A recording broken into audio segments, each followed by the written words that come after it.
It's lectures in the principles course. Nothing highfalutin, and yet I believe that many graduate students are ignorant of this. I think many sophisticated scholars are ignorant of some of the basic insights that I'll be developing here this afternoon. So I won't apologize for the elementary character of the material that I'll be trying to work through this afternoon. Remember, we talked about economic theory as being the assertion, affirmation, or denial of the existence of chains of economic cause and effect. Now, sure, Austrian economics certainly does affirm the existence of systematic chains of economic cause and effect. And this creates a fundamental problem. How is it possible? How is it possible for systematic chains of cause and effect to govern the world if individuals are unconstrained? Individuals can do, in a free system certainly, individuals can do whatever they want to do. They can buy, they can refrain from buying, they can sell, they can refrain from selling, they can produce, they can refrain from producing, they can refuse to at certain prices, they can try and get higher prices, try and settle for lower prices. They can do anything they want. So how does one squeeze out from this mass of millions of independent decisions that are being made? How can one extract from these millions of independent decisions? How can one extract systematic chains of cause and effect? See, in the physical world, we think of physical laws governing material. The law of gravity means that this watch is not unconstrained. The watch can't go wherever it wants. The watch will be wherever I put it. If I release it, the force of gravity will pull it down, and that's the nature of physical law. In the case of society, we think sometimes of psychological laws, but here we're talking about economic laws. Are there economic laws that result in systematic changes, that changes in independent variables should lead to systematic corresponding changes in dependent variables? How is that possible in a world in which individuals are, or seem to be, unconstrained? Now, there's a standard approach, and there's the approach which I'll be trying to support here this afternoon. The independent approach is that people are constrained. People's decisions are constrained by the decisions of others. So that it's not true that you've got millions of unconstrained decisions. You've got millions of decisions that are made within the constraints that are imposed by the decisions of others. But it does seem to get us into a vicious cycle. My decisions are constrained by your decisions. Your decisions are constrained by my decisions. So where do we start? You're here because you expected me to be talking this afternoon. I'm here because I expected you to be here this afternoon. I didn't have to be here. I could have gone someplace else. You could have gone someplace else. As it happens, miraculously, but we're all here. Well, how does this happen? So the question is, how can one sort of derive from this body of decisions that are essentially unconstrained the insight that, yes, they are mutually constrained. This is the fundamental problem. I'm putting it at a very simple level. Now, to put the question in the context of standard economic theory is to point directly to the answer. The answer is, and when you think into the answer, I think you'll realize how fantastically unreal it is. The answer is that when I make my decision, I know in advance the decision that you're going to make. And when you make your decision, you know in advance the decision that I'm going to make. If that's true, then we're okay, because all of our decisions will be mutually constrained. That is what mutual determination means. That's what a system of simultaneous equations, in effect, produces. A system in which everything fits in at the same time. Now, as I say, when you think into it, your mind is boggled. I often think back to my days as a graduate student. On one evening a week, or 2 evenings a week, in fact, I would be listening to Ludwig von Mises. He gave a course on Monday nights, and he gave a seminar on Thursday evenings. So I would listen to him, and everything made sense. And then I would have, I think on Tuesday, a course in mainstream standard microeconomic theory. We used Stigler as a textbook. Stigler's price theory is a textbook. And as I said, my mind was boggled, because what we were saying on Tuesday seemed to be reasonable. What we were saying on Monday and Thursday seemed to be reasonable, but they were totally opposite. What was said on Monday and Thursday was what I'm presenting here, that decisions are not constrained by mutual determination. We don't know what other decisions are being made. And what was said in the micro course, what said was Stigler was presenting a world in which everybody knows what everybody else is doing. And if you accept that premise, yes, then everything hangs together. We understand how in a supply and demand situation the equilibrium price is at the intersection of those two curves. So how does one? So this is the context in which I will be trying to present an Austrian view, a Misesian view of entrepreneurship and the market process.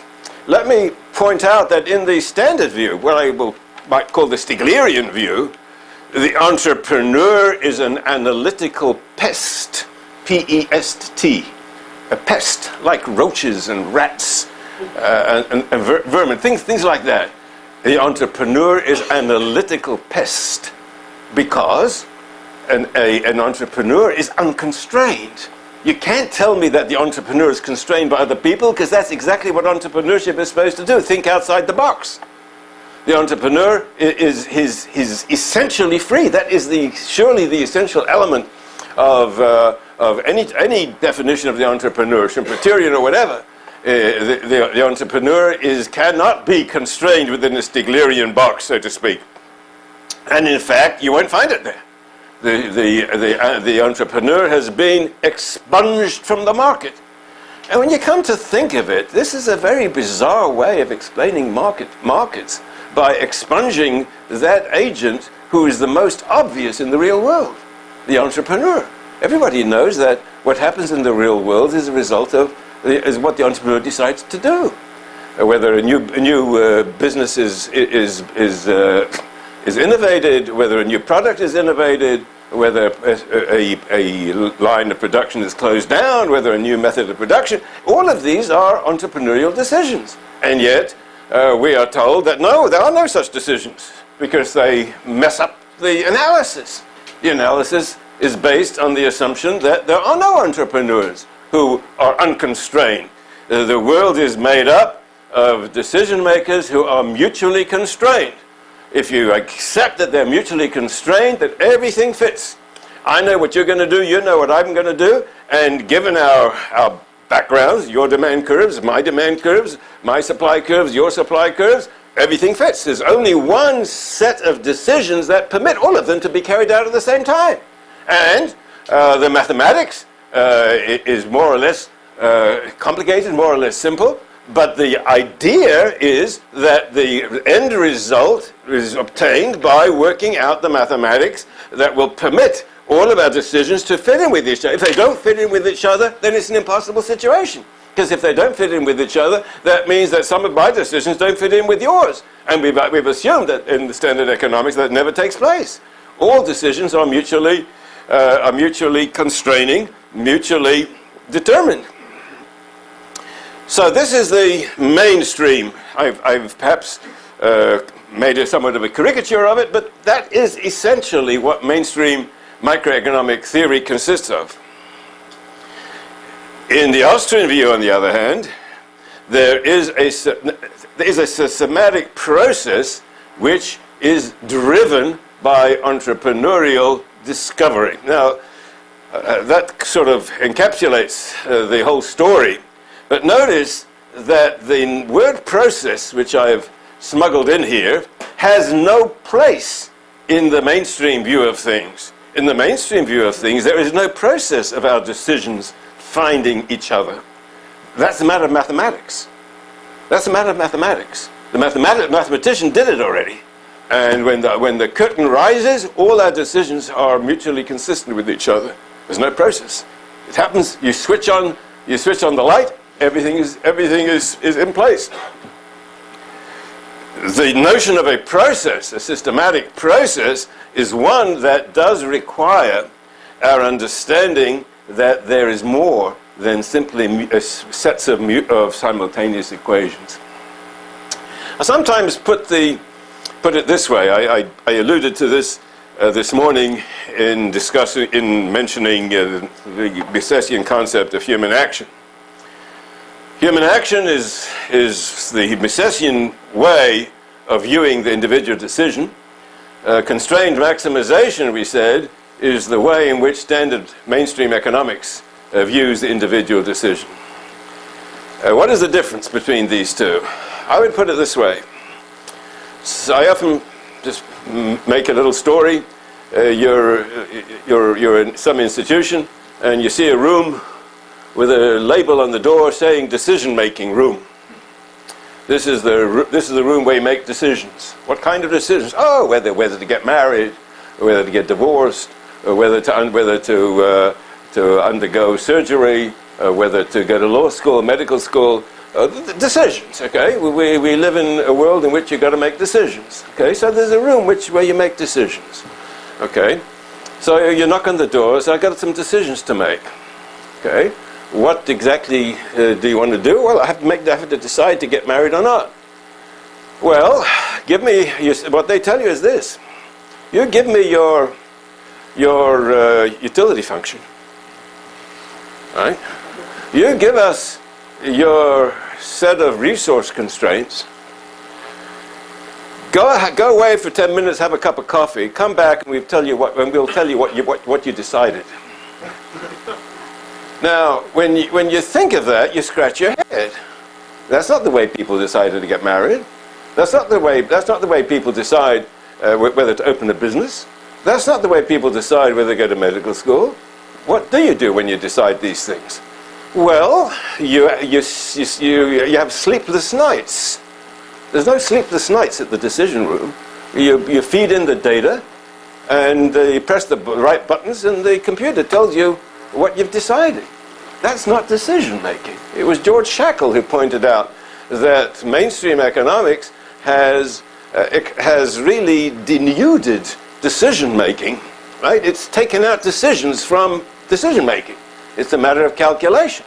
You feed in the data, and the optimization, the optimal outcome is in the data. It's there already. When you feed in your utility function, you feed in your constraints, the optimum is there already. It's just complicated to work it out, so they do it for you. But that's not what deciding means in the real world. This is Shackle's point. When you decide, you are assessing a situation. You're deciding whether to go to medical school. Well, you've got to decide whether you can take it. You've got to decide whether you believe people are going to be sufficiently interested in health care in the years ahead to make this a worthwhile career for you. You've got to make decisions that are based on an unknown future. None of that is reflected in the idea of a decision-making room where you simply find out the maximum outcome of a given constrained situation. So this, I think, puts our finger on the difference between human action and constrained maximization. The human decision is what Mises calls human action. It contains an entrepreneurial element. In other words, at the time when you make your decision, you are determining for yourself what you believe to be the future, to be the relevant future. You are determining that. So when you knock on this decision-making room, door and they open the door and they tell you, give us your utility function, your response is, that's what I have to decide. I have to decide what my utility function is. That's what I have to decide what my constraints are. I have to determine what I believe the framework is. The mainstream idea of a decision is that the framework is given. To use a cruder term going back to Lionel Robbins, we have given ends and means, right? You've got given goals. The goals are somehow given. The means are given. And you've got to choose your course of action to maximize the fulfillment of your ends with the given resources. Okay? The mathematician can make it look a little bit more sophisticated, but essentially it boils down to Robbins' given ends and means. But that's not what deciding means in the real world. That's why Shackle was so unhappy with so much mainstream economics. Surely decision-making goes much beyond the mathematical calculation. It consists of choosing, of determining. Choosing is a misleading word, because when you say you choose, it's between options that are given in front of you. But the decision never does involve purely choosing. The decision involves determining what these options are. When you're given items on a menu, you don't know what each of these items really means. You haven't tasted it yet. Okay, not today, not at this restaurant. Okay, so your decision involves a determination on your part as to what the ends are and what the means are. Okay, this is the difference between human action and constrained maximization decision making.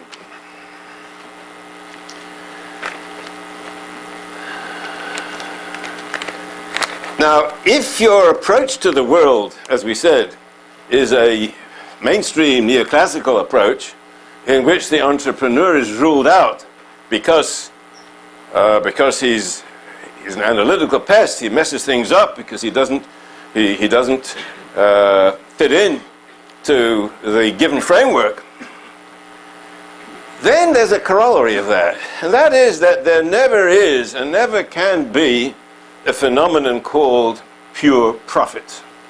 There never is pure profit. Because in a world in which there are no entrepreneurs, you are imagining a world in which everybody essentially knows everything. That's what you really mean when you say all decisions are mutually constraining. You're assuming that we already know everything. I know everything that you might do, each one of you. What you might do under all sets of circumstances in which I might act, and vice versa. You know all that I might do under all circumstances in which you might act, and we've all worked out the mathematics that will permit us all to continue to live in harmony, so to speak. Okay, that's what we mean. Therefore, there is no such thing as pure profit. There cannot be, because look. What is pure profit? Pure profit is where you buy low and sell high. Impossible. Impossible. The possibility of selling low, of buying low and selling high is ruled out. Because if it's possible to sell at a high price, why would anybody sell at the low price? If it's possible to buy at the low price, why would anybody be buying at the high price? Therefore, profit never exists.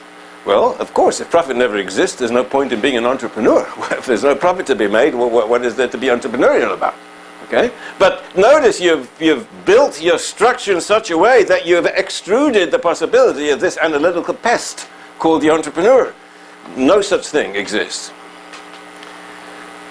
On the other hand, once you introduce entrepreneurship, that is the element in human action, the element in every human decision, that involves the possibility of error, the possibility of making a mistake as to what others might be doing, then you have opened the possibility to an enormously illuminating perspective on market processes. You begin to realize that yes, profit can and certainly does exist. Opportunities for profit do exist. Prices are not identical throughout the market. You know, William Stanley Jevons enunciated a law called the Law of Indifference. I once heard Hayek say this was the most important law in economics. I think it was right. That is the law of a single price. The law that I'm going to put it in terms that I'm not sure Jevons would have agreed to. There is a tendency for a single price to emerge for any given item bought and sold in the market. There's a tendency.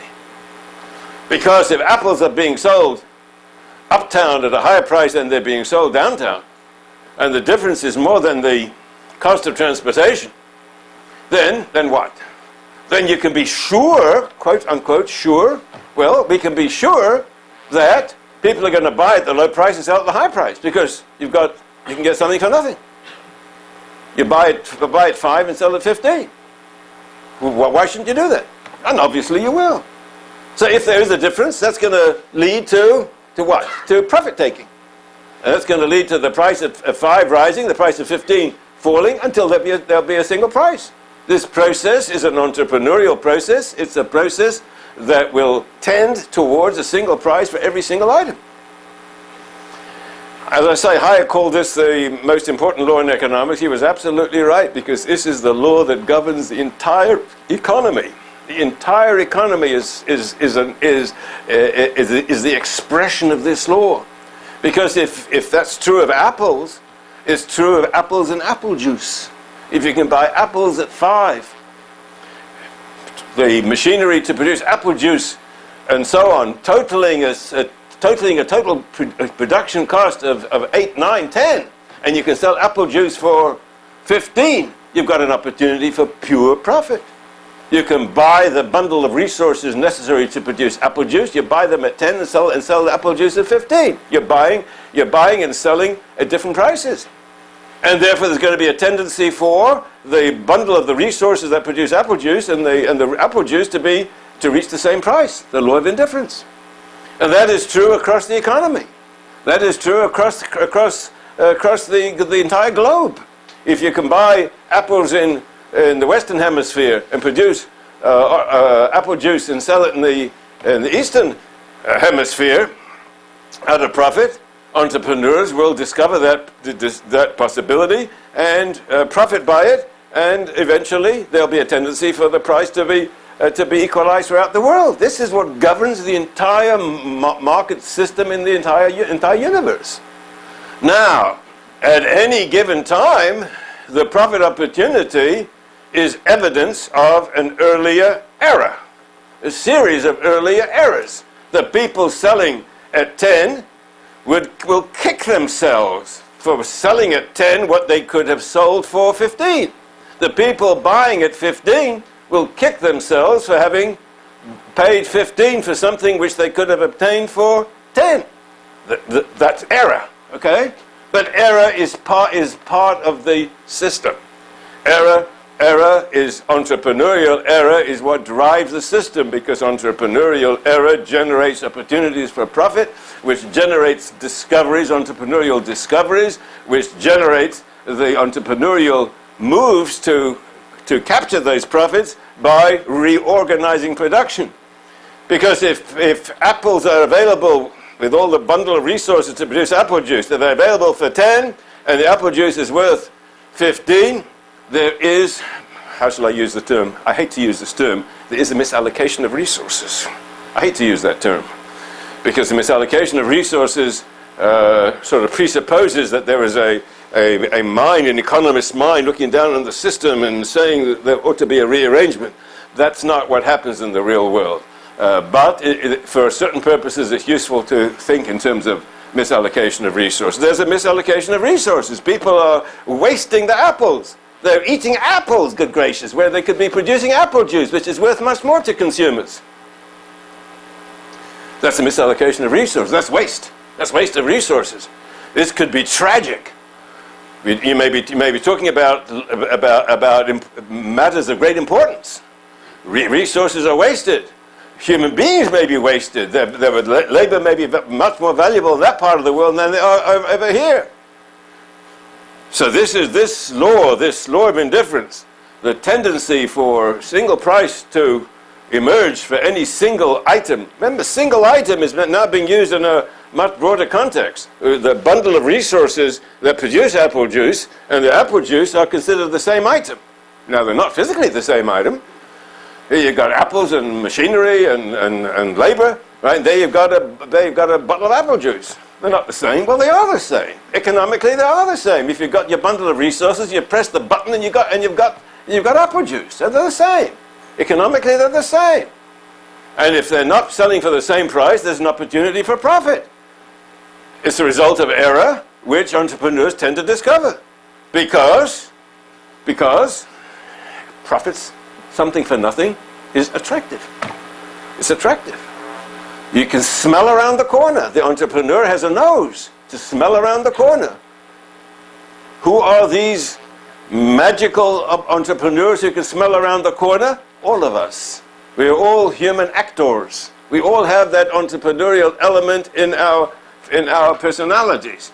Some of us may be more successful in our entrepreneurial judgments, but we all engage in entrepreneurial judgments. I've used the word entrepreneurship. I haven't used the word competition. But let me point out that competition, see, sometimes the free market system is described as a competitive system. Well, what do we mean by a competitive system? What I would like to point out is that every entrepreneurial step is a competitive step. Every competitive step is an entrepreneurial step. I'd like to develop that. You see, in mainstream economics, there comes a lecture, Principles of Economics. There comes a lecture where the professor tells the students, okay, next week we study the chapter on competition. And the student, I'm talking about freshman students feel, well, this is going to be relatively easy because we grew up in a competitive world. Our parents warned us time and time again, you're in a competitive world, you've got to face competition, you've got to shape up, you've got to try harder. So we know all about that, right? We know about competition. And then the student goes home, he studies the textbook, and he finds that the competition in the textbook means something totally different than his parents told him. His parents told him that competition means trying harder. The textbook says that under competition you can try hard. You cannot try harder. Everybody's doing the same thing. Everybody is doing the same thing. In the real world, everybody knows that the competition is where you try and get customers by cutting costs in order to be able to sell your product at a cheaper price to attract customers. But in the textbook, competition, you can't do that. Everybody's charging the same price. If they're not charging the same price, that's called monopolistic. Because otherwise, how could you charge a price different than anybody else? So the very features of the world in which we live, which are called competitive, turn out to be those features that are banished from the chapter on competition. And the student then begins to have a higher respect for economics, because economics has its own jargon. Its jargon means you've got to forget the language in which you grew up, and you've got to learn a new language. This is sophisticated. This is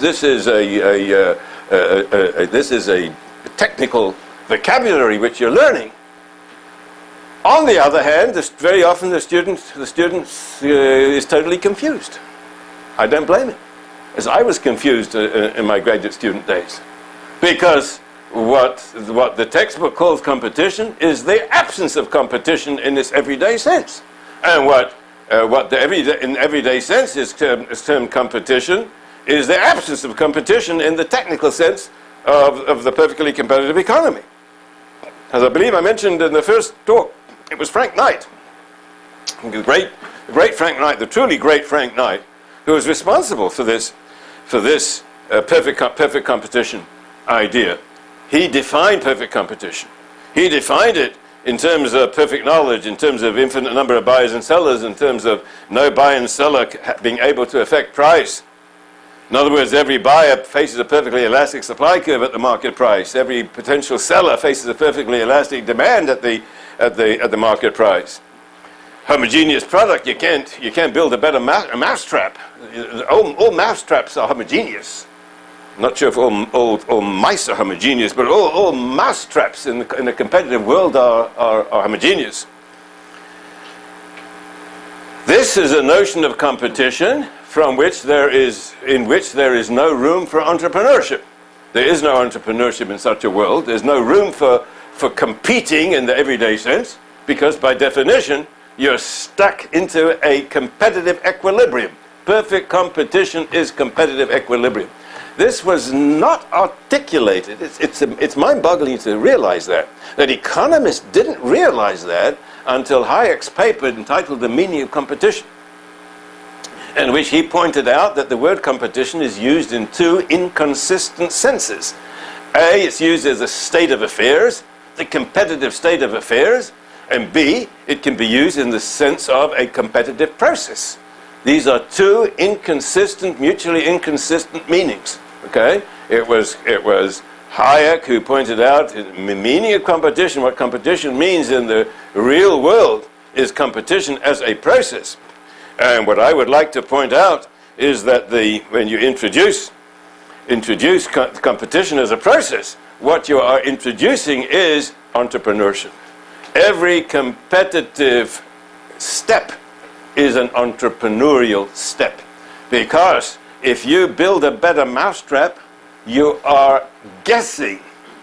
You are making an entrepreneurial guess that this better mousetrap will attract customers who will prefer it at the price you're planning to sell it for. They will prefer it over the existing opportunities in the marketplace. Every change in product, homogeneous product? The whole essence of competition is changing the product, making a better product, making it a more delicious meal that you're selling in a restaurant, making it a better airline, making travel more attractive. That's the whole point of competition in the real world. No such thing as homogeneous product. By restricting competition to the homogeneous product world, you are leaving out one dimension of competition. Price competition, sure, price competition. But in the perfectly competitive context, price competition, as I mentioned, is a sign of monopoly power. Otherwise, how can you compete price-wise? Under perfect competition, everybody's charging the competitive market price, which means the equilibrium price. When you figure you can get customers to come to you by cutting the price, what are you doing? You're competing. Are you acting monopolistically? Well, what on earth is there monopolistic about this? I'm trying to charge a lower price. I'm trying to attract customers by cutting my price. That's competing, isn't it? Well, the textbook says no. That's acting monopolistically. Otherwise, you can do it. As I say, people are entitled to their own languages. If economists want to use the word competition to mean non-competition, okay, we bow in respect to the scholarly terminology, the jargon, the technical jargon of economists. But for a market process perspective, if you will, for an Austrian perspective, although I have to admit that even non-Austrians have begun to understand, the past 10, 20 years, have begun to understand that there are limitations to the usefulness in practical policy terms of the perfectly competitive model. Got to recognize that. But I would still point out that it was the Austrians who pioneered in this idea of competition, meaning entry. See, in the standard approach, it's said that competition is useful, healthy. Well, in that case, we better make sure that the market stays competitive. So you need a whole apparatus of antitrust. You need an apparatus of antitrust. You got to make sure people don't establish monopolies. They don't collude. They don't depart from the perfectly competitive state of affairs. But by doing that, very often the so-called policy, competitive policy, competition policy, whatever it's called, different countries use different terms, that policy constitutes blockage to entry. All that is required for dynamic competition is freedom of entry. Freedom of entry simply means that people are able to use their resources to try and produce what they believe they can sell at a profit. They're free to try and do so. If they're using their money, if they're using money that they have legitimately borrowed, then they're free to try and build a better mousetrap. They're free to try and start a new ally. They're free to try and start a new power company. They're free to try to make a profit by what they believe will be more successful. That's what competition means. It means freedom of entry. So long as you've got freedom of entry, you've got all the competition you need in the dynamic sense of competition. All entrepreneurship is competitive. Now, what do I mean by I say all entrepreneurship is competitive? Look, what could be the source of monopoly? I don't want to get in too much of a digression on monopoly. This is not a lecture on monopoly, per se. But if you think into it, what can constitute monopolizing? Now, if you can hire goons to stop people from competing with you, that's not freedom of entry. I believe that it's the function of the state to prevent people from doing that. Okay, if that's what you mean by competitive policy, I'm all for it. Right? I believe that the state has the duty to stop people from hiring goons to prevent me from competing with you or to prevent you from competing with me. Okay? Other than that, what else is there that could provide monopoly? Well, what happens if you surreptitiously buy all the oranges in the world? Okay, I'll go back to an old example of mine. You buy up all the oranges in the world. So you've owned all the orange groves. And now you're a monopolist of orange juice. Anybody wanting to buy orange juice has got to buy it from you, because you've got all the oranges. Are you a monopolist? Well, you can call it monopoly if you want. I don't want to deny you that name. But is there anything wrong with that? Is there anything that... What you've acted is you've acted entrepreneurially. Okay? Do you face competition? Sure you do. Because people don't have to consume orange juice. They can consume grapefruit juice. They can consume apple juice. They can drink tea. It's very difficult to avoid competition in the broader sense of the term competition. So, do we need to control competition? All we need to do is to make sure that entry is free. That's what we need to do to promote competition.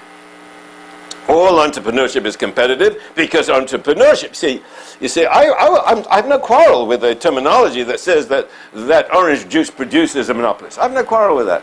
I'm not saying there's anything wrong with that monopoly position, but I have no quarrel with the terminology. But notice that entrepreneurship is never monopolized because you don't need any resources to be an entrepreneur. You do not need any resource to be an entrepreneur. Don't you need capital? No, you don't need capital. You borrow capital. An entrepreneur knows how to borrow capital in order to produce consumer goods at a profit. So what do you need? You need an idea.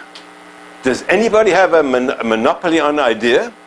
Well, the first person that gets the idea, does he have a monopoly on that idea? He got there first. But he doesn't have a monopoly on the idea. Other people can come up with even better ideas. The realm of possible ideas is limitless.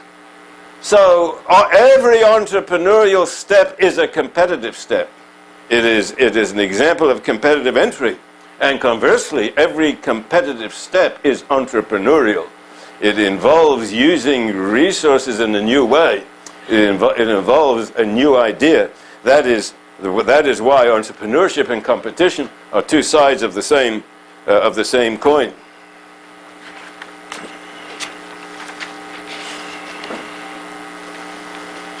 What emerges from this is that the market process is a process of mutual discovery. Mutual discovery. we discover each other. Not that we start out with some preordained world in which everybody knows what everybody's going to do in the next 5 minutes. No, no, no, no. We act, and in our actions we discover that we have made mistakes. We have made errors. The world, the history of the world is a history of errors which are mutually revealing. And that generates the discoveries that make possible social economic improvements. It's a system, it's a process of mutual discovery. It's a process. The process is an entrepreneurial process. We learn by our errors. There are two types of errors. There's one type of error where we think something can happen that cannot happen. We discover that because we find that it doesn't happen. There are other types of errors, the type of errors that I've been pointing to when I talked about entrepreneurial profit, where I thought this was the best possible deal, and I discovered that an even better possible deal exists. That's entrepreneurial discovery. That's the kind of discovery that occurs when people make pure profits. And it's the market process is a process of error discovery, mutual error discovery. Such mutual error discovery is an entrepreneurial process. It's a process that has to go beyond constrained maximization. It's a process that depends on discovery. Discovery means that you realize that what you thought was the case is not the case. What you thought was the best possibility was not the best possibility. You discover that. You discover that. Let me point out that in one sense, all economists recognize everything we've said this afternoon. Now, I've been spending time telling you, no, those are the bad guys. They don't know anything of this. They're thinking in equilibrium terms, perfectly competitive terms. Okay, but let me point out that in a way, this is being unfair. In a way, this is being unfair. You remember how you were taught simple supply and demand economics. Okay? There was a quantity axis, and there was a price axis, and you were told what a market demand curve means, and you're told what a market supply curve means. Okay? And then you were introduced to the magic of supply and demand theory. And I ask you to recognize that you were taught in the following way. You were told that if the price was above this equilibrium price, if the price was greater than the equilibrium price, higher, this would result in the quantity demanded being smaller than the quantity supplied. Right? Remember that? This would result in a surplus. Remember that? And what happens when there's a surplus? Well, we're told if there's a surplus, price goes down. Right? Sellers fall over each other trying to cut prices. Remember that? Okay? And what else were you taught? You were told that if, on the other hand, price was below the equilibrium price, in that case, the number of people wanting to buy goods is greater than the number of people wanting to sell the goods. More accurately, the quantity of goods that people want to buy is greater than the aggregate quantity that people want to sell, in which case there'd be a shortage. And what happens when there's a shortage? There's a long line, and what happens? Some people at the back of the line, they start offering higher prices. Okay? And prices rise. Therefore, you were taught, lo and behold, which price is going to emerge in the market? The equilibrium price. Mirabile dictu. Amazing. Exactly. The price emerging in the market has the miraculous capacity of bringing together suppliers and demanders. Remember that?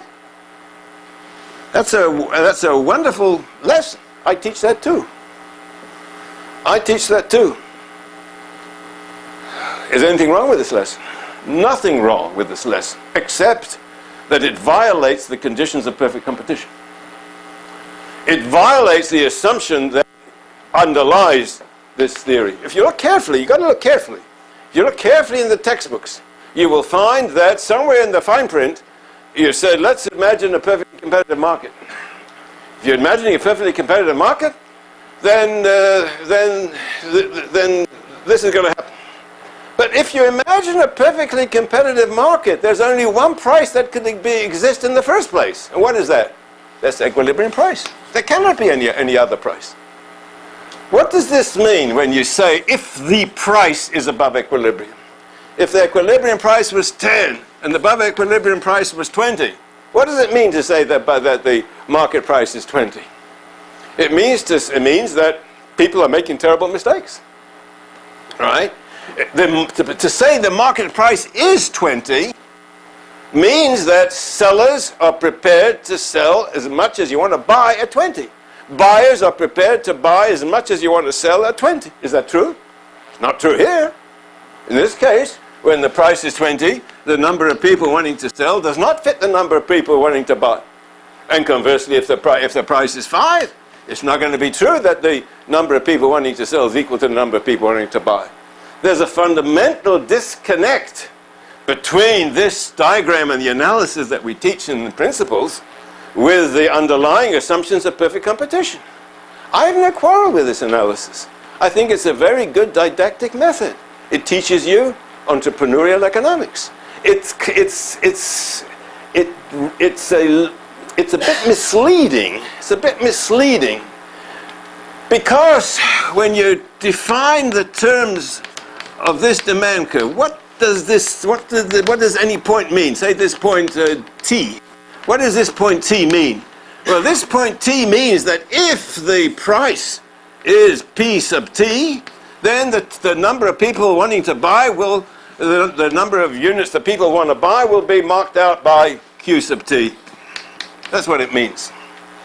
But the notion of people being able to buy as much is a hypothetical notion. If the price were P sub T, if it were true that you could buy as much as you wanted to buy at that price, then how much would you want to buy? Add it all up and you get Q sub T. Okay, so this is a hypothetical point. But if you think into it, what does that hypothetical point mean? I'll tell you what it means. It means that if there was a supply curve passing through the point T, that would be the equilibrium point. That's what it means. The very statement that you can buy as much as you want to buy at that price indicates that the quantity supplied at that price would permit you to buy that.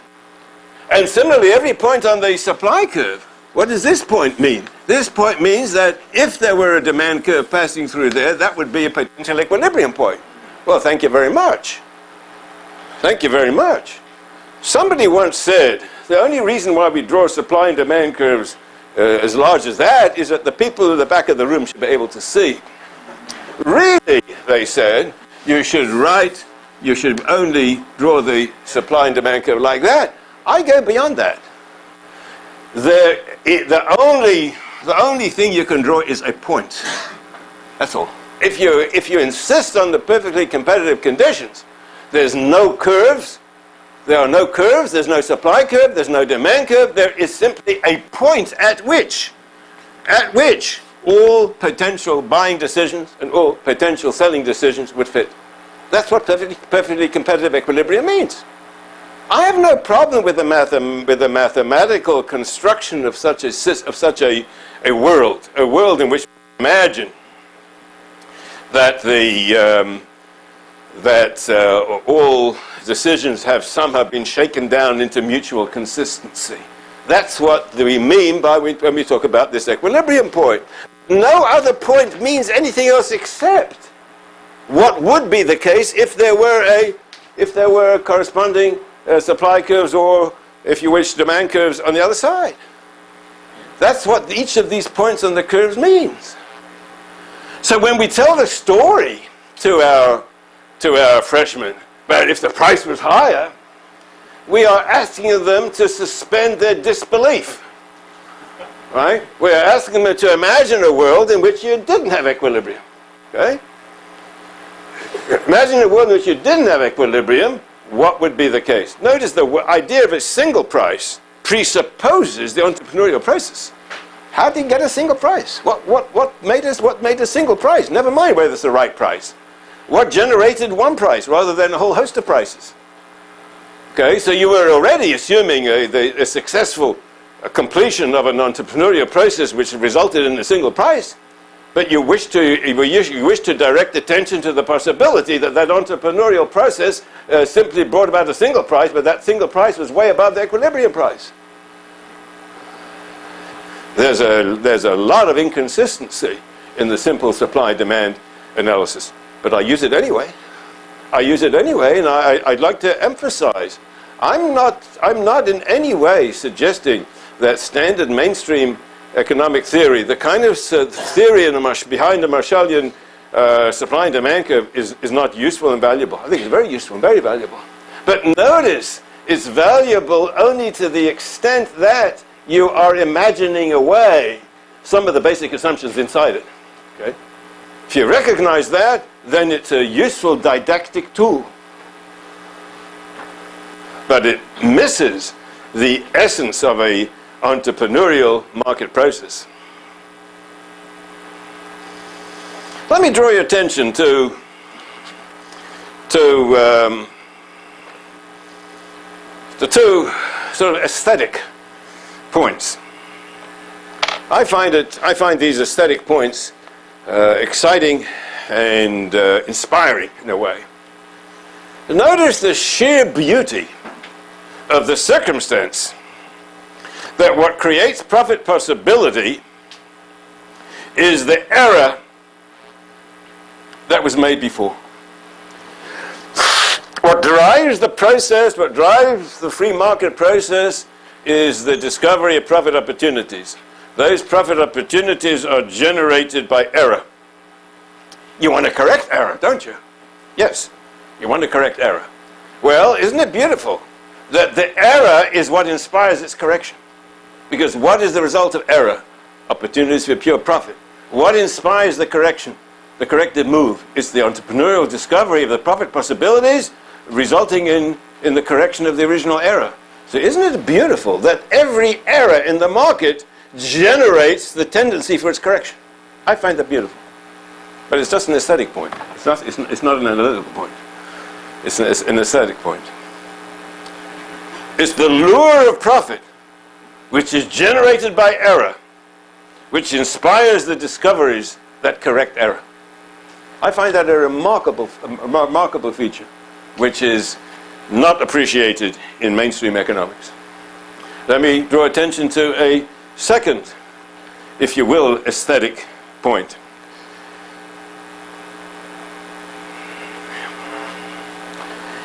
I consider this to be an exquisite paradox. An exquisite paradox. We know that the market is orderly. The great French economic journalist Bastiat used to talk about Paris getting fed. Paris gets fed. And he pointed out, you know how remarkable it is that Paris gets fed? Do you know the list of items that have to be brought in from the countryside every day? Do you realize the remarkable coincidence that the pattern of goods that people wish to have in Paris is closely aligned with the actual set of goods that are moving in? Thousands and thousands of trucks bringing in horse-drawn carriages, I suppose, bringing in from the countryside, bringing in the items that Paris needs every single day. Isn't that remarkable? Nobody's planning it. Nobody's in charge. That's the excitement that Bastiat had when he thought about Paris getting fed. There is order in markets. What is the source of that order? The source of that order is precisely that element in the system which cannot be brought under the constrained power of constrained decision making. It's precisely the unpredictable element of entrepreneurship which is responsible for order in markets. That's what I consider to be an exquisite paradox. The emergence of order, economic order, okay? The world is orderly. The orderliness of the world is generated by that element in the system which cannot be brought within the mathematical scope of the mainstream economist. The analytical pest which the mainstream economists consider to be the entrepreneur, that analytical pest, whether you like that roach or not, that roach is responsible for the order that you see in the market. That, I believe, is an exquisite paradox. These are two aesthetic points, but I think that they deserve some underlining.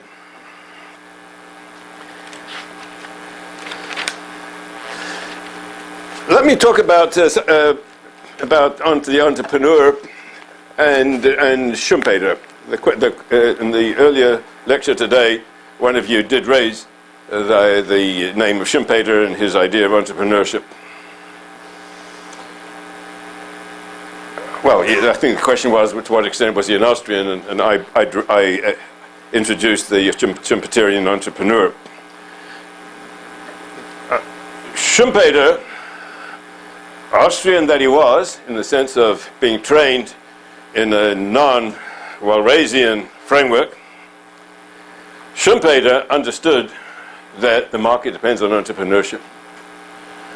He saw the essence of the entrepreneur as being what he called creative destruction. Creative destruction. He saw the entrepreneur as barging in, as being an exogenous force disrupting an earlier state of quiescence. I believe Paul Samuelson once gave an analogy. Imagine a violin string. Somebody pulls the string and it vibrates until it falls back into quiescence. The agent that pulls that string is the entrepreneur. In other words, the string was quiescent, right? It wasn't vibrating, and somebody had to pull it. That's the entrepreneur. He pulls. He pulls in the market. He comes in with a new product. He comes up with a new resource, comes up with a new technology. He finds a new market. He disrupts the existing somnolence, the existing quiescence in a market. That's Schumpeter's entrepreneur. And as I've pointed out, the idea of entrepreneurship that I learned from Ludwig von Mises was a different one. The entrepreneurial idea that I learned from Mises is that the entrepreneur is an essentially responding agency. He responds. Now, it's a subtle point. The Misesian entrepreneur involves some subtle insights. I didn't say entrepreneurship is generated. I'm not saying entrepreneurship is generated by profit opportunities. That would sort of suggest a cut and dry cause and effect relationship. I'm saying that entrepreneurship is inspired by profit opportunities. It's inspired. Now, you've got to use the word, you've got to choose one's words carefully. Entrepreneurial discovery is inspired by profit opportunities. In that sense, it's responding, okay? In that sense, it's responding to an existing opportunity. It's not generated by that opportunity, but it's a response, if you will. I'm not sure if response is the best word, but it is not a disruption. It is not that you've got a state of affairs and someone comes barging in, okay? Every couple of months you read about some car being driven by an inebriated driver that drives into somebody's living room, okay? Every couple of months it happens, okay? So that's barging in. I always think that's the Schumpeterian entrepreneur. He's barging into my living room. In a way, he must be crazy, right? In a way, Schumpeter's entrepreneurs are crazy. In a way, because they're the ones who come up with the new ideas. Sometimes they are crazy in the sense that the ideas are fantastically wrong. Okay, but Schumpeter points out that that's the source of progress. Progress comes because you have entrepreneurs barging in. Okay, they barge into a market that's in quiescence, and they bring about change. They're the ones who generate change. What I read in Mises, and what I tried to articulate in competition entrepreneurship and elsewhere, is that the entrepreneur is responding He's not barging in. The entrepreneurship was, as it were, waiting to happen. If the price of apples is 10 over here and it's 15 over there, if the price of apples over here is 10 and the price of the bundle of resources that can produce apple juice is 10 and the price of apple juice is 15. If that's the case, then this is a situation which is waiting, so to speak. It's waiting for someone to discover it and respond and correct it. It's waiting. It's a situation that invites entrepreneurship. It invites discovery. Now, I'm not getting into the philosophy behind is it possible to have the future inviting anything, okay? I'm not getting into that philosophy, but from a very down-to-earth situation, if I see the price here being at 10 and the price over there at 15, I say that's a situation that is inviting correction, okay? It's not that the entrepreneur is barging in to disrupt anything. He's not barging in. He's responding to a different situation. Having said that, let me immediately concede, if that's the right word. I don't think it is, but I'm going to use it anyway. I will be the first to concede that the way in which the entrepreneur may respond may involve something totally new, may involve precisely those human characteristics that Schumpeter underlined. The kind of characteristics as boldness, the kinds of characteristics as courage, the kind of characteristics as thinking, be able to think outside the box. Of course. But that's exactly what the situation was demanding, so to speak.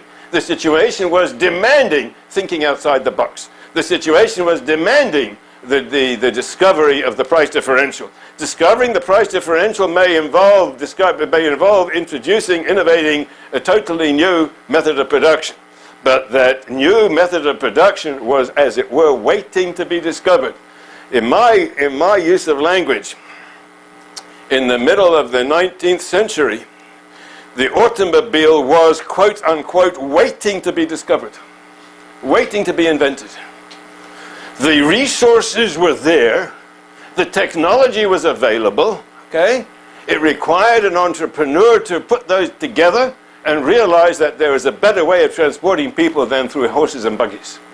Okay? It was waiting to be discovered. To be sure, the introduction of the automobile sounded like a disruption of the horse and buggy industry. I'm sitting in my horse and buggy living room and somebody's car barges in, a real car, an automobile, okay? Yes, I realize that from my point of view, he's just barging in and messing up a peaceful situation. I've got it made. My grandfather had this horse and buggy industry, and then I've carried on. And all of a sudden, this guy comes in with his cars, and I've got nothing to sell. Okay, I recognize that, but I still say that the invention of the automobile was something that was waiting to happen. In that sense, the entrepreneur is a responding agency. Okay, this is the meaning of a market process approach. I'd like to point out very briefly in conclusion, it makes a tremendous difference. It makes a tremendous difference.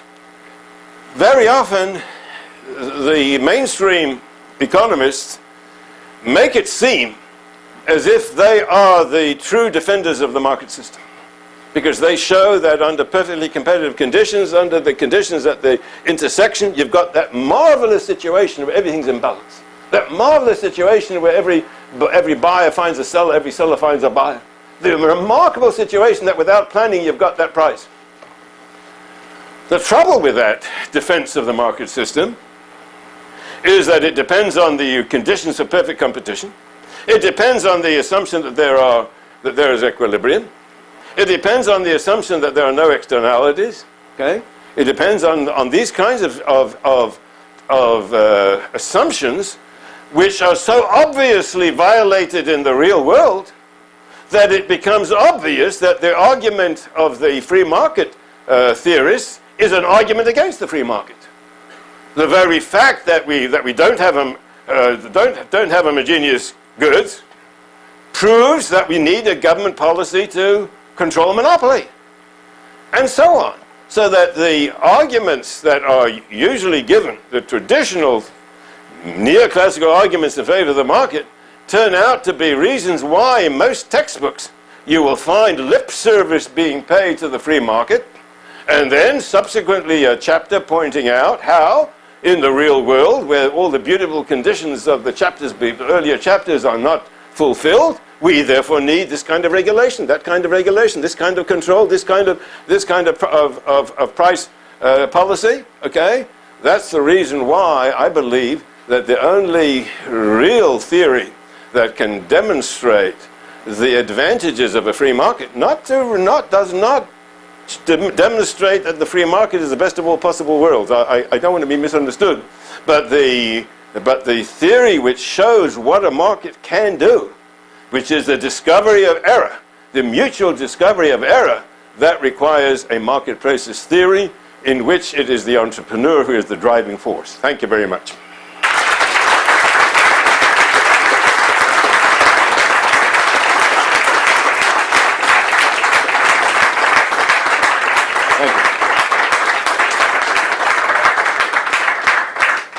Yes. In your theory, when you describe the market as fundamentally a process that's always going on, people discovering new possible errors, in what way does the concept of a market failure, which is often like a certain point in time, this thing is often conceived as a market failure. That's how I can see the market failure to be in the mainstream. How does your theory of market failure? Okay, let me. There are 2 points here. First of all, I think there's a certain misunderstanding in the word process. You seem to be using the process in the sense that there are continually new errors being made, which is correct. But the notion of process that I was referring to is that even if you suspended any new errors, the market generates a process of mutual discovery which tends towards equilibrium, possibly. Okay, it's that process that I mean, not the fact that there are always new errors, new exogenous changes. That's true. That's very important. But I would not like the word process to be reserved for that kind of incessant change. There is. Let me just dwell on this for a minute, even though it may not have been your intent in asking the question. I've often mentioned that my first seminar meeting where I met Mises, his first words were, "The market is a process." I didn't know what he was talking about. He said, "The market is a process." He meant what I've just described. He did not mean Lachman. You see, when Lachman talked about the market being a process, he meant something very close to what you are referring to, namely that the market is a continual churning, there are continual new errors, changes, exogenous changes, which means the market is never in equilibrium. Okay, I distinguish very sharply between these two senses of the word process. Okay, now I'm not sure if that was your main thrust in asking the question. As far as market failure is concerned, see, sometimes the term market failure is sometimes used to mean, say, the case of externalities is often used as an example of market failure. What people mean by that is that the end result of a system in which externalities are possible leads to a socially suboptimal outcome. Okay? All I would point out is that nothing that I've said here this evening claimed social optimality, whatever that might mean. Okay, as a result. I haven't claimed that. Take the case where you could buy apples at 10 and sell them at 15, or bundle of resources at 10 and sell the apple juice for 15. Okay. Now, was that suboptimal? Well, if you're talking about the global suboptimality, I, as a sort of a hard-boiled subjectivist, I don't know what that means. I don't know what it means to me, the total well-being of a nation. I just don't know what it means. I do know that in this initial situation, where you could buy apples at 10 and sell them for 15, or buy the bundle of resources for 10 and sell the apple juice at 15, I know that there are people who are potentially able to gain from each other who are not gaining from each other. There are people who would gladly sell their resources for 12 or 13, to people who would gladly pay 12 or 13 for apple juice, and it's not happening. There are pairs of people who could benefit from mutual interaction if they knew each other, and they're not doing so. They're passing each other like ships in the night. They're passing each other without realizing that this ship has the power to save that ship. This ship has the water that that ship vitally needs, and this ship has the medical needs which that ship vitally needs, right? They're passing each other like ships in the night. The economic system is a system in which the errors that are being made continually generate these suboptimalities, okay? That's not the same thing as saying that the aggregate utility is less than its maximum possibility. I don't know what that means. You know, I don't want to get into the intricacies of welfare economics, okay? I have written about it, but now's not the time to get into it, okay? So I don't believe that externalities can be described as market failure in the relevant sense. The existence of externalities simply means that the initial resources are such that the outcome is going to be different than there would be in the case where externality didn't exist. To say that that's market failure, I don't think so. I'm not saying it's the best of all possible worlds. Don't misunderstand me. I'm not saying that there is no room for an ethical, moral view that says that the market ought to be superseded in order to overcome externalities. That doesn't follow from what I've said. I'm not endorsing that position either. But nothing that I've said today would automatically exclude such a possibility. But I wouldn't call it market failure.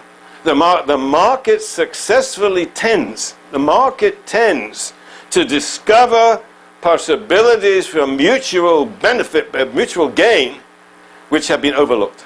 That's all the market does. And that's what the entrepreneurial approach permits us to see.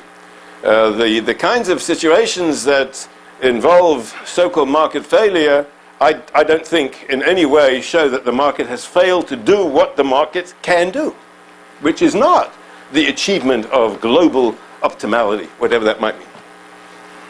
I always thought that while dealing with two different aspects, your theory goes very well hand in hand with the work of Edith Penrose. Do you feel that too? And what do you think of her work? Okay, I haven't read her work for many, many years. She was a student of Fritz Machlup, who was, as you know, a student of Mises back in Vienna days. Machlup was an outstanding Austrian economist of an earlier vintage. He grew up in that vintage of the 1920s that we referred to earlier. He was a brilliant economist. He never understood what was happening in the Mises-Hayek revolution of the late 1948. Edith Penrose, I'm digressing. Edith Penrose wrote a first-rate book on the theory of the firm. And as far as I recall, all of her insights were valuable insights. There's very little that you'll find in Machlup that's not valuable. Okay, but he did not appreciate what Hayek and Mises were doing. I often cite, the late Don Lavoie wrote his doctoral dissertation at New York University on the socialist calculation debate, in which he used some of the ideas that we've talked about this afternoon in developing his interpretation of the Hayek-Mises side of that debate. Machlup was on the panel that the oral defense of that dissertation, and I remember him saying, this is one of the best dissertations he's seen. And I agree with that, okay? However, I can tell you, listening to the comments that Machlup made at that defense, that Machlup did not understand. He did not understand the insights that Lavoie was deploying to explain socialist calculation. I'm digressing. Yes? When you're talking about entrepreneurship, it is basically application of this concept within a given institutional framework. My question is, what happens when we apply this concept to a change in the institutional framework itself? In the market, it leads to some kind of order, as you are talking about. What does it, to what end, or can you say it leads somewhere? Okay. This is an excellent question. It's an excellent question. As I've indicated, human action is always entrepreneurial. Human action can take place under a dictatorship. Human action can take place in a vile society. Okay, entrepreneurship may manifest itself in so-called political entrepreneurship. Okay, there is no guarantee whatsoever that political entrepreneurship will lead to a better world. No guarantee whatsoever. I agree with you absolutely that the sense in which we've used entrepreneurship is within the context of a private property system. A system in which people are assigned rights, which the rights are clearly assigned, and with the ability to exercise those rights because they're theirs, the rights are theirs. Entrepreneurship permits a mutual discovery. There is no guarantee whatsoever that human action in all cases will result in improvements. I often point out that if there's, for example, an arms race, there's an arms race between conflicting political entities, okay? Country A arms itself. Country B gets scared and arms itself more. Country A then uses its entrepreneurial vision to say, well, this is getting dangerous, I better arm more. This could lead to an escalation, which may be highly volatile and may lead to a world disaster. There's the fact that human beings act does not guarantee that human beings act in a mutually beneficial way. It is indeed the institutional framework of a property system that generates the kinds of useful discoveries that we are talking about.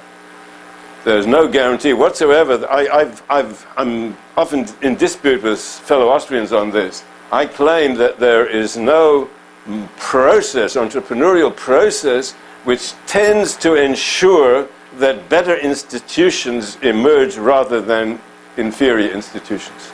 There is no such, in my opinion, there is no such systematic process. Sometimes yes, and sometimes no. I give the example of an arms race to show where entrepreneurship may lead to much more dangerous situations. I sometimes use the example of the path in the snow. If there's a high snow and people can't get out, okay, and somebody says, "Well, I got to get to work," and he plunges in, okay, gets himself all wet, right? But meantime, he's made a path. Okay? And gradually people pursue that path, okay? Until eventually there's a well-trodden path that many people can use. Well, that's a benign entrepreneurial process, right? Well, yes, that happens to be a benign entrepreneurial process, which has nothing to do with the market entrepreneurial process. And in this case, it happens to be benign. In the case of an arms race, it happens to be malign, okay? So I agree with you, if that is the thrust of your question, that the institutional context is critically important. Yes? So Brian Kaplan is one of the more notable critics of Austrian micro, and he claims that much of Austrian micro is hidden in Stigler's search theory. To what extent do you think that may be true, and to what extent do you think Kaplan is missing the essence of Austrian micro? Stigler's search theory assumes that people know what it is they're searching for. All right? For Stigler, there is no such thing as error. Error does not exist. People never make mistakes. Now, I want to make it clear, ignorance is not the same thing as error. As I often point out, I am ignorant of Sanskrit. I'm ashamed of myself. But I don't think I made a mistake in not deliberately learning Sanskrit. Okay? I feel my inadequacy, right? But given the choices that I had, given the costs that it would involve to learn Sanskrit, I decided not to learn Sanskrit. That's optimal ignorance. Right? Optimal ignorance. There's nothing wrong with optimal ignorance. Okay? It's ignorance, but it's optimal ignorance. In other words, what it would have cost to remove that ignorance is so high that it wasn't worthwhile. Okay? Now, for Stigler, all mistakes are optimal, which means they're not a mistake. Right? It wasn't a mistake for me not to learn Sanskrit. Now, if it happens that Sanskrit, if I would have learned Sanskrit, there's a book that I have at the bottom of my shelf that teaches me how to become the richest man on earth. Okay, then maybe that was a mistake. Maybe if I would have known what was in that, if I would have known what Sanskrit would enable me to discover, I would have learned it. But given what I know, I made a conscious decision not to learn Sanskrit. I pass by books all the time which I haven't read. I turn pages in the newspaper and I deliberately don't read them. If I had to read every newspaper, every page, every word in every newspaper, I'd never get to anything, right? I'd be reading newspapers. I decided not to read the newspaper. That's Stigler. But this is where Austrians disagree. There is error in the world. In other words, people make mistakes. When the person who's selling at 10 could have sold for 15, I'm assuming that the cost of learning was included in the 10. Just like the cost of transportation was included in the 10, the bundle of resources that would have enabled that person to produce apple juice, okay, could have been had for 10. That includes the cost of discovering where and how you produce apple juice. You know, I sometimes used to say I find myself in a foreign country, and do I know how to get to the airport? Sure, I know how to get to the airport. Yeah? You studied the local topography? No. I simply get in the cab and say, please take me to the airport. That's how I get to the airport. Okay?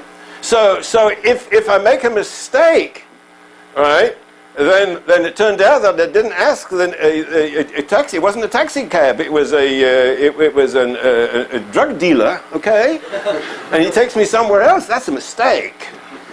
That's a mistake. Okay, a mistake is not optimal. Okay, so that's where where Captain Stigler and I part company. Yes. That's all the time we have. Dr. Kirzner, thank you again for coming out today. Thank you.